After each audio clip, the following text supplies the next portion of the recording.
The day Adrian Cole left his paralyzed wife, he believed he was escaping a burden. He walked away from Mira Langford, the woman who fed him when he was broke and defended him when people mocked him. After the accident that took her mobility and drained their savings, his patience ran out. He did not know she was the only heir to one of the largest private fortunes in the United States. He did not know her silence covered a plan. He would learn when they met again.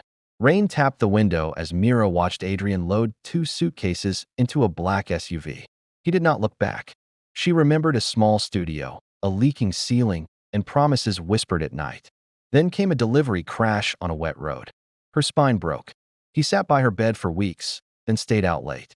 The scent of another woman followed him home. Her name was Sloane Ward. A colleague. Ambitious. Calculated. Mira saw the signs before the lipstick on his collar. She waited to hear the truth from him. That night he stood by the door. I cannot do this. You are different. I am different. I need someone who moves with me, not someone I push. She kept her voice steady. You are leaving your wife because she cannot walk. He said he needed to move forward. She told him to go. 2 weeks later he married Sloane. Mira was not only Adrian's former wife. She was Mira Langford, daughter of Richard Langford. The Langford estate held technology, real estate, and media assets. Her inheritance, about $8.4 billion, would unlock at age 30. She turned 30 a few months after Adrian left. Her attorney, Carter Wells, called that morning. The trust was ready. She replied, I am ready. She signed. Publicly, she stayed quiet. Privately, she moved. Through an anonymous vehicle named Orion Ridge Holdings, she began buying Adrian's firm, a mid-tier architecture company with debt and weak cash flow. The acquisition closed before anyone in the office understood who controlled it. Adrian rose to head of project operations. Sloane pushed him to spend more and reach higher. The rented condo felt small to her. She wanted a house. He said bonuses would come after the merger. She told him to speed it up. Mira focused on rehab and strength training. Dr. Lila Pearson guided her through daily routines. Pain became data. Each session built control. Each night she studied internal reports on the firm. She noted cost gaps, vendor issues, and staff behavior. Adrian was effective but careless. He liked shortcuts and attention. 3 months after he left, staff received news of a leadership change. A new chief executive would oversee the division. Her name was Ava Cross. Background minimal. Presence immediate. On day 1, a black sedan stopped at the entrance. A woman in a tailored suit rolled forward in a custom wheelchair. Calm posture. Direct gaze. Good morning, she said. I will be reviewing all executive projects and personnel. I look forward to working with our project leads. Her eyes paused on Adrian. He felt a pull of recognition and could not place it. At home, he told Sloane, the new CEO is different. She looks at me like she knows me. Sloane told him to impress her and secure a bigger role. Ava called him in. Your last presentation had clarity. You also cut corners. A building fails that way. A career fails that way. He tried to explain. She told him potential without character is a risk. Invitations went out for a Manhattan gala tied to Langford subsidiaries. Adrian received one.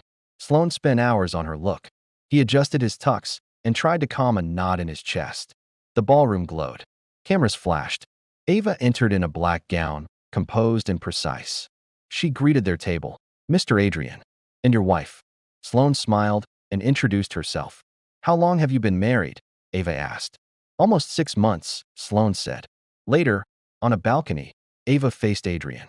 Do you think about the past? He asked why. She said the past returns, one way or another.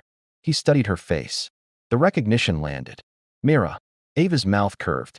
You took your time. He staggered. You cannot be. She answered without raising her voice. I own the company you work for. The unit you manage runs on my money.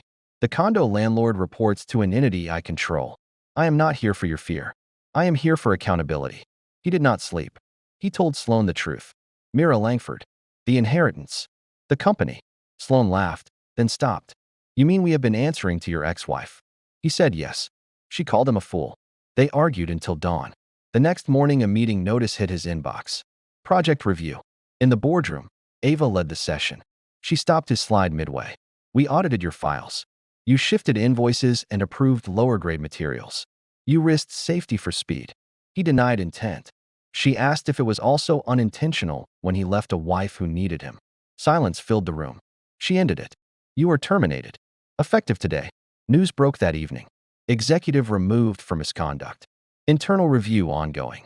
Friends texted Sloan with gossip and links. The landlord sent notice to vacate. She told Adrian to fix it. He said he could not. She said she would speak to Ava. At Langford Tower, Sloan demanded a meeting. Mira arrived. Mrs. Cole, what do you need? Sloan said the lesson had landed and asked for a truce. Mira handed her an envelope. Title transfer filed last week. You have 30 days to leave the unit. Sloan said this was cruel. Mira said it was lawful. Weeks passed. No firm hired Adrian. Sloan left 2 months later and took what remained of their cash. He sold the car. Then the watch. One gray afternoon, he saw Mira through a cafe window. She sat with Carter and laughed at something the lawyer said. Adrian walked in and stood by her table. I am sorry, he said. For all of it. She met his eyes. You did not lose me. You chose to discard me. He nodded. She asked if he wanted to know why she hid the money. He said yes. I needed to know if you loved me without it. You did not. He asked for nothing else. She returned to her coffee. He stepped back into the street. He looked up at Langford Tower. The building did not move. He finally understood consequence. Mira watched him fade into the crowd. Justice can be quiet, she said to herself. Then she turned to her work.